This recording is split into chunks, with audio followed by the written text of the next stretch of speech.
Hello student, my name is Dr. Shweta Goyal and you are watching Engineering Master, the finest way to learn the concept of physics and electrical. So here my another topic in this series, that is flotation. Okay, तो we will talk about fluid. आज हम पढ़ेंगे fluid के बारे में. तो ये आपका थर्ड चैप्टर है 9th में. इसमें आज हम पढ़ेंगे flotation, pressure, thrust, buoyancy, Archimedes principle, law of flotation and some numerical will be there. Okay, so stay tuned till the last and we will going to study about that. First of all, what is fluid? Fluid is a substance that flow under the action of an applied force and does not have a shape of its own. Liquid and gases are the flotation. Okay, हमने solid पढ़ा था. Solid का एक particular हमारा direction होता है. Like अगर हम सॉलिड की बात करें, सॉलिड आपका स्क्वायर, सर्कल, किसी भी शेप में, रेक्टेंगल, कोई भी शेप आपका सॉलिड का हो सकता है. बट फ्लूइड एक ऐसा सब्सटेंस है जिसकी अपनी कोई शेप नहीं होगी. आप उसे जिस भी बर्तन में डालेंगे, जिस भी आप उसको चाहे इस पे डालेंगे, उसकी शेप ऐसी हो जाएगी. अगर आप उस फ्लूइड को ऐसे बर्तन में डालेंगे तो उसकी शेप ऐसी हो जाएगी. अगर आप उसे इस तरीके के बर्तन में डालेंगे तो फ्लूइड की शेप ऐसी हो जाएगी. तो फ्लूइड एक ऐसा सब्सटेंस है जिसकी अपनी कोई शेप नहीं होगी. Okay, so I am writing here. So here, fluid is a substance that flow under action of an applied force. जब भी आप उस पर फोर्स लगाएंगे तो वो क्या करेगा, फ्लूइड आपका क्या करेगा, फ्लो करेगा. And does not have a shape its own. Okay, अब if we study fluid under rest condition, अगर हम उसे रेस्ट कंडीशन में फ्लो करें, अगर हम उसकी स्टडी कर रहे हैं तो उसे आप क्या कहेंगे, फ्लूइड स्टैटिक्स. और अगर आप उसे मोशन की कंडीशन में स्टडी कर रहे हैं तो आप इसे कहते हैं हाइड्रोडायनामिक. ओके, तो ये दो कंडीशन आपकी बनेगी. It may be in flowing condition, it may be in rest condition. तो रेस्ट में अगर आप करेंगे तो आप उसे कहते हैं स्टैटिक फ्लूइड या फ्लूइड स्टैटिक. अगर आप उसे मोशन में अगर आप उसे स्टडी कर रहे हैं, लाइक अगर आप बात करें किसी रिवर की, तो उसका क्या है, मोशन है रिवर में. तो अगर आप मोशन के टाइम पे अगर आप किसी भी स्टडी करेंगे तो उसे आप इसे कहते हैं हाइड्रोडायनामिक. अब बात आती है pressure. Okay, next topic is pressure. So what is pressure? Pressure is defined as the magnitude of the normal force. Okay, I am writing here. Pressure, it is defined as the magnitude of the positive normal force acting on a unit surface of fluid. Like अगर हम solid की बात करें, आपका solid है, किसी table पे book रखा है, तो इस पे कौन कौन सा फोर्स लगेगा. उसमें आपका एक लगेगा ग्रेविटेशनल फोर्स, एक आपका लगेगा normal force that is perpendicular to the surface. And if you it is motion then it is these two kind of force are there.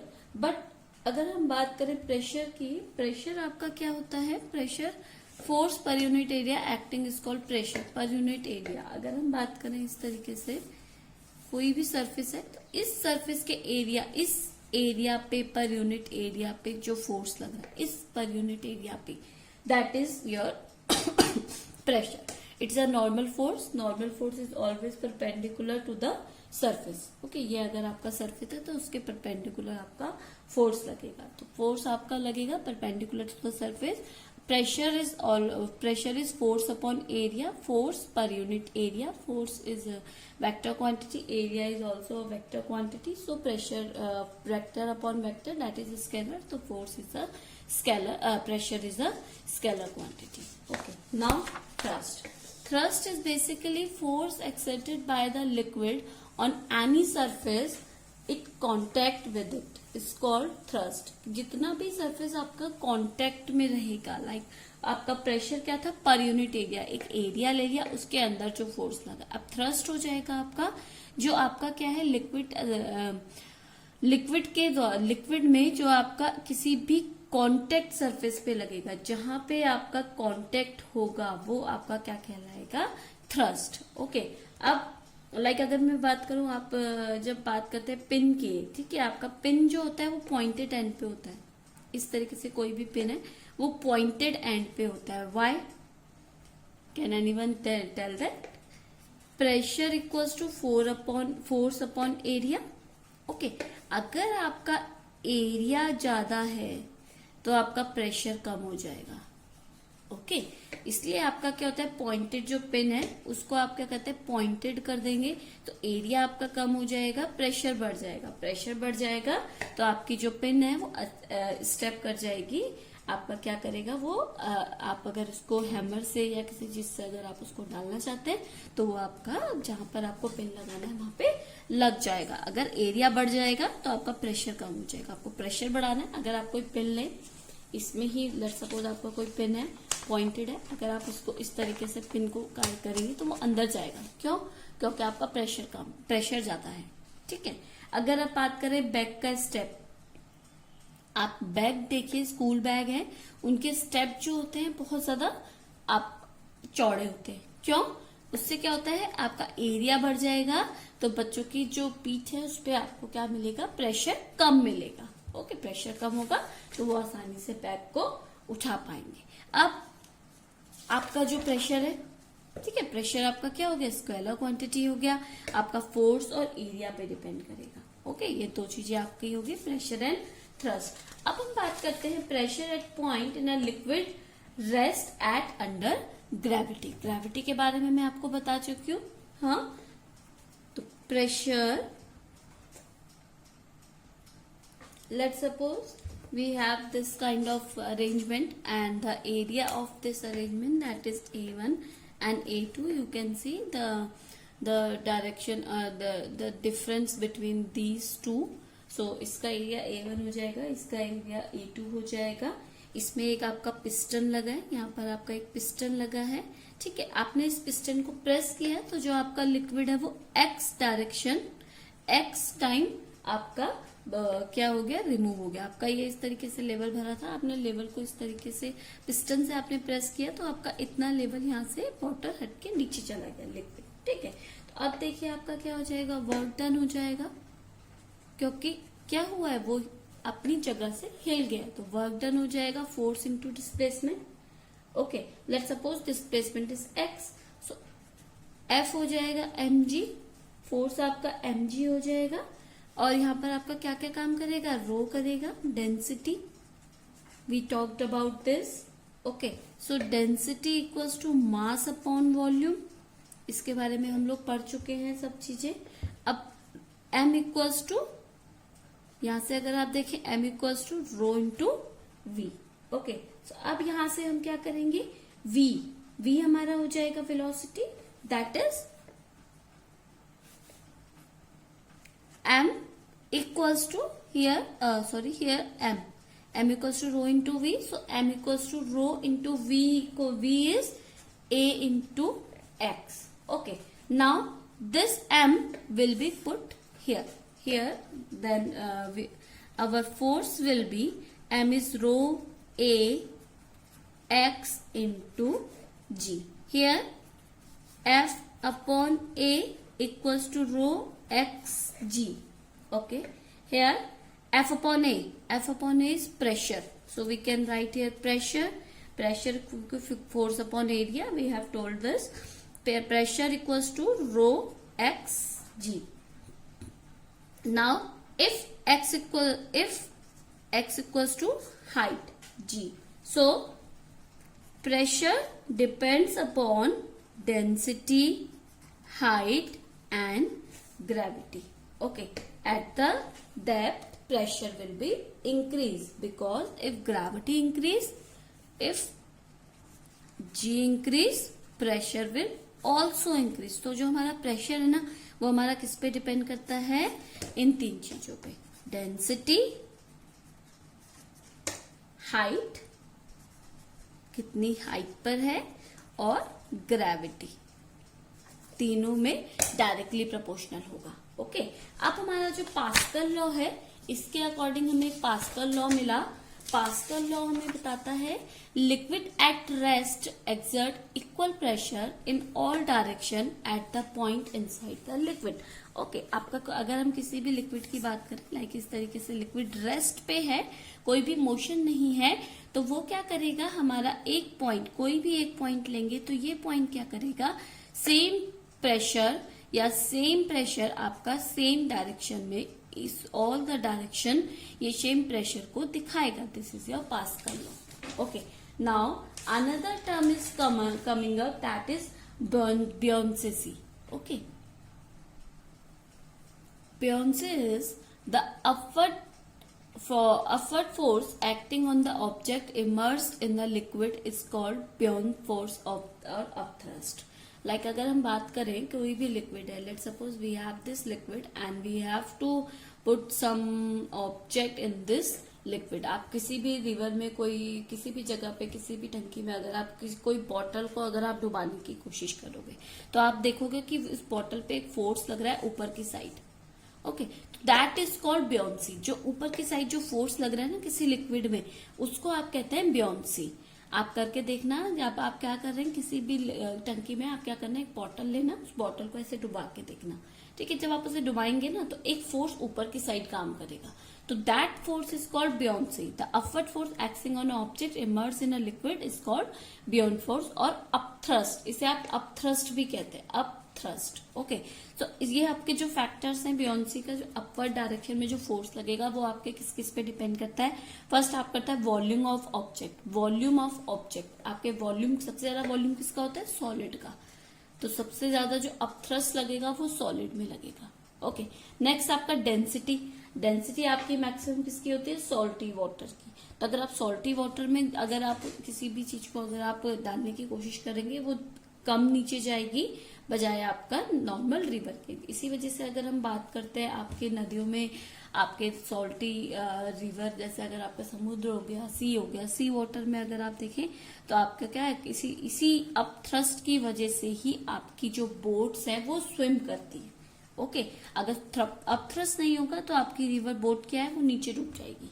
Okay, तो इसी थ्रस्ट की वजह से ही, अपथ्रस्ट की वजह से ही आपकी जो बोट्स है वो स्विम करेंगी, ना कि डूबेंगी. अब आपका नेक्स्ट टॉपिक आता है आर्किमिडीज प्रिंसिपल. ओके, अब अपथ्रस्ट तो आपको पता चल गया. ठीक है, अब उस अपथ्रस्ट की थ्योरी को ही आर्किमिडीज प्रिंसिपल ने बताया. He said when a body is immersed partially or completely in a fluid, it experiences a upthrust or buoyant force which is equal to the weight of the fluid displacement by the body. मतलब आपने क्या किया, किसी भी कोई भी चीज, अगर आप अपनी ही बात करते हैं, लाइक अगर आप किसी बाथटब में बैठे, ठीक है, तो जितना पानी आपके वेट से निकलेगा, लाइक अगर मैं बात करूं इस तरीके से, कोई हमारा कंटेनर है, इस कंटेनर में आपने कोई बॉटल को भिगोया या फिर कोई किसी भी चीज को आपने डाला, तो अब क्या होगा, पूरा ये भरा हुआ था. ठीक है, पूरा ही भरा हुआ था, आपने डाला तो क्या होगा, कुछ पानी निकल जाएगा यहाँ से. अगर आप उस पानी को इकट्ठा करें, ठीक है, आपने क्या किया, जो पानी निकला है उसको आपने किसी तरीके से किसी बॉटल में या किसी भी चीज में इकट्ठा किया है, आप देखेंगे तो जितना पानी यहाँ से गया है नीचे वो किसके इक्वल होगा, इस बॉटल के, या जो भी आपने किसी भी, आपने कोई भी बॉडी इसमें डाला है उस बॉडी के वेट के इक्वल होगा. तो this is your Archimedes principal कि जितना बॉडी क्या करेगा, अपने बॉडी वेट, जितना बॉडी वेट आप उस लिक्विड में डालेंगे वो उतना ही अपने आसपास से पानी को हटा देगा, फ्लूइड को डिस्प्लेस कर देगा. ठीक है, इसके लिए इसमें एक हम न्यूमेरिकल करते हैं. लाइक अगर हमारा इस तरीके से कोई कंटेनर है, कंटेनर एक सिलेंड्रिकल बॉक्स है जिसकी नीचे वाली जो परत है इसकी जो हाइट है दैट इज h2 एंड ऊपर वाली परत की नीचे से हाइट है दैट इज h1. ठीक है, A is area of cross section because this is cylindrical, तो area of cross section. H is height of liquid level. Okay, height of liquid level. Now, pressure acting upward position. Okay, pressure acting upward position. So P equals to rho H1G. अभी हमने ये पढ़ा था रो Hg, तो pressure जो upward में हो जाएगा H1 में हो जाएगा, H1G हो जाएगा. अब downward pressure through that is pressure into area. Okay, because this is cross section area. So P2 हो जाएगा that is rho h1g into a, force, ठीक है, sorry pressure, force into area. So force equals to pressure into area. So pressure is rho h1g into E. So this is your force F1. Okay.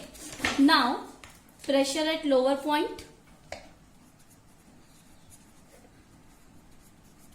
This is upper point and this is lower point, that is rho h2g. Okay. Now F2 upward, that will be rho h2ga, because area is same, that is cross sectional area. So rho h2ga. अब resultant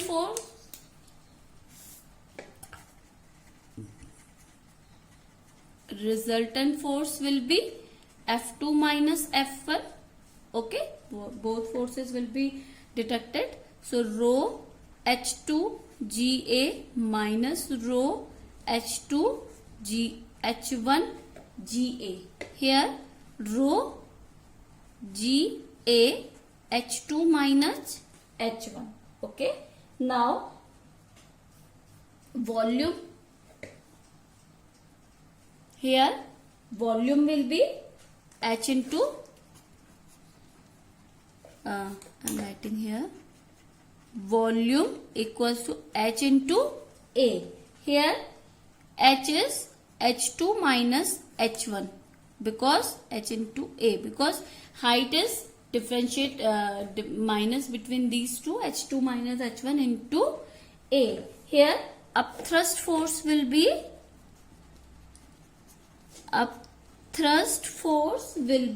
rho g into v, because this will be v. So rho g v. So here upthrust will be rho g into v. So volume, तो upthrust force कितना होगा, volume के equal होगा. जितना ज्यादा आपका volume होगा उतना ज्यादा ही आपका upthrust होगा.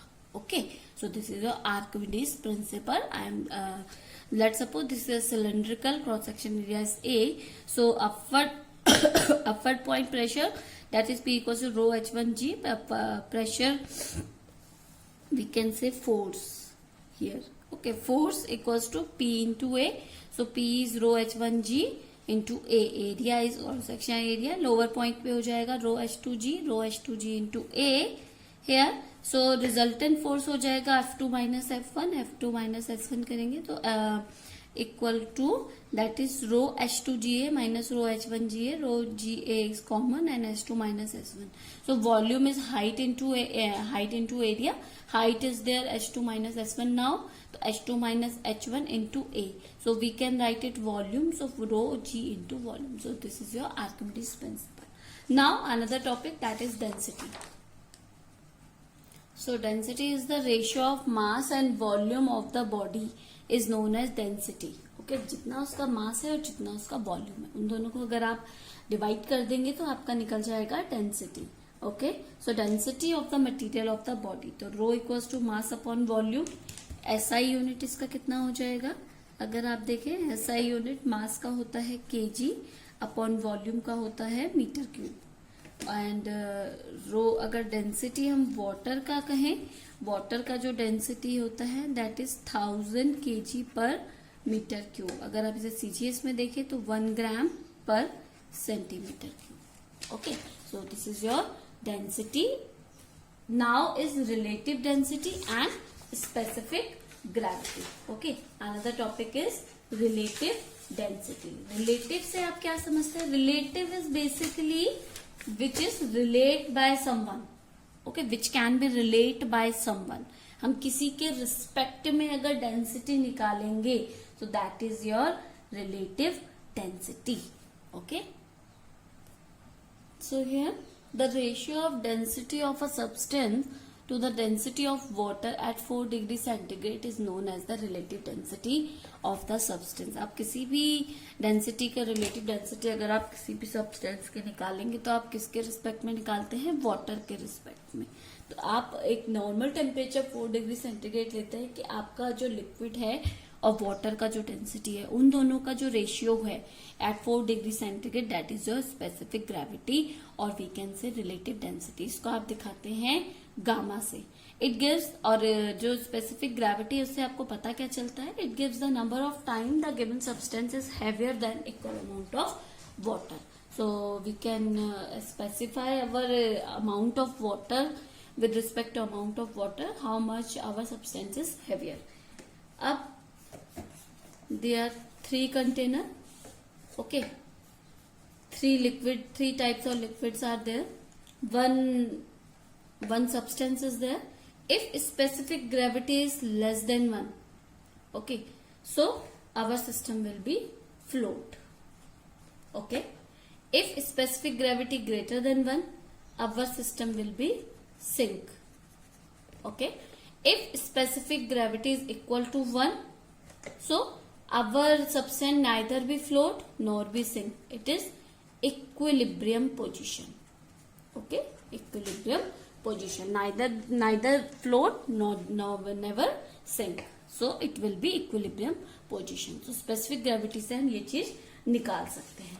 अब एक क्वेश्चन है लाइक रिलेटिव, आपके पास एक दिया है कि आपके पास रिलेटिव डेंसिटी दिया है सिल्वर का, okay, relative density of silver is given that is 10.5, okay, and specific gravity of water is given that is 10⁻³ kg पर मीटर क्यूब। सो आपको क्या निकालना है, स्पेसिफिक ग्रेविटी आपको निकालना है ग्रेविटी ऑफ सिल्वर, ओके, और वी कैन से डेंसिटी निकालना है आपको, डेंसिटी आपको सिल्वर का निकालना है। तो स्पेसिफिक ग्रेविटी आपका हो जाएगा, specific gravity silver density upon water density, okay. So here the density of silver upon density of water, so density of silver that is into water, so gamma is given that is 10.5 and specific density of water is given that is 10⁻³, so here 10,500 kg per meter cube, that is your specific gravity, that is your density of silver which we have to find out, okay. So this is your answer. Law of flotation, it is extension of Archimedes principle.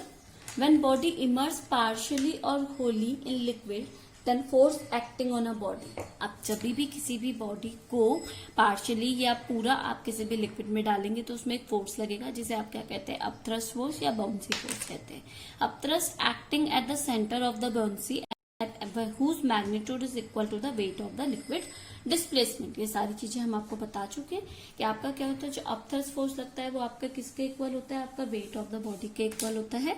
The weight of the body W which acts vertically downward through the center of the gravity। आपका जो wait है वो आपका क्या करता है, downward centre में work करता है और अपथ्रस्ट आपका अपर आपका वर्क करता है, ठीक है।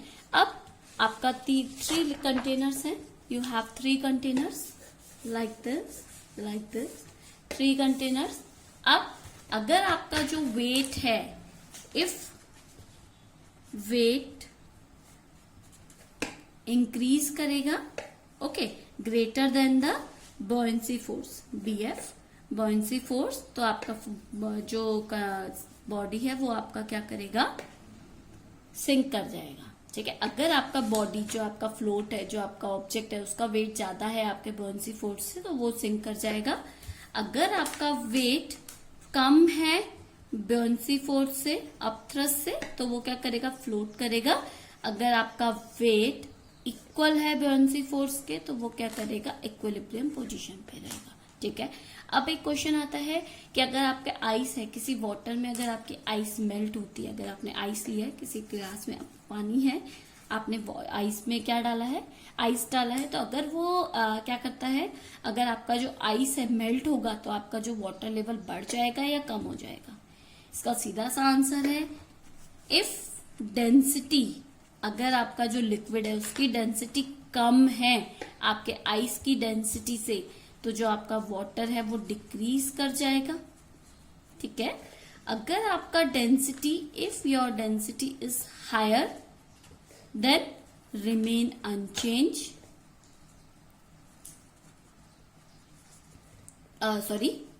Water increase. If density equal है दोनों का, वाटर में ही आप डालोगे तो आपका क्या रहेगा, अनचेंज रहेगा लेवल. ठीक है, अनचेंज लेवल रहेगा. तो ये 3 तरीके की कंडीशन आपकी होती है आइस की. अगर आप आइस किसी लिक्विड में डालते हो तो वो डिपेंड करता है कि आपने जिस लिक्विड में डाला उसका डेंसिटी आपके आइस की डेंसिटी, या अगर आप बोले वाटर की डेंसिटी से ज्यादा है, कम है या इक्वल है. अगर आपकी वाटर की डेंसिटी और जो लिक्विड की डेंसिटी कम है तो आपका वाटर डिक्रीज कर जाएगा. अगर ज्यादा है तो आपका इंक्रीज कर जाएगा. अगर डेंसिटी इक्वल है तो अनचेंज रहेगा. Okay, now one question is there, that is the pressure at depth of 15 centimeter. Okay, आपका क्वेश्चन है, you have one question like question is pressure at depth of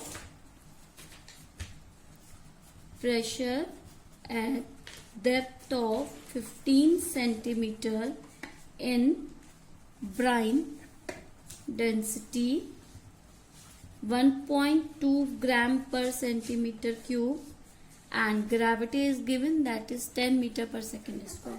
Okay, you have to calculate. So H is, you have to calculate the pressure at the depth of 15 centimeter. Okay, so H is you have given, that is 15 centimeter, that is 15 into 10 to power minus 2 meter. Rho is given, that is 1.2 gram per centimeter cube. 1.2 into 10 to power minus 3 minus gram. Okay, 10 to power minus 3 upon 10 to power minus 2 to power 3, because you have to calculate in gram and this meter cube. So gram is 10 to power minus 3 and centimeter cube, that is 10 to power minus 2 per cube. So if you calculate this, 1.2 into 10 to power minus 3 kg per meter cube. So you have to calculate pressure, that is H rho G. H is given, that is 15 into 10 to power minus 2 into rho is 1.2 into 10 to power minus 3 and G is given, that is 10. If you calculate this, you will find out 18 Newton per meter square is your answer. So you can do your questions like this. If you have any query regarding this, student, please comment me in a comment box. I will explain all your queries. So thank you, good day and take care.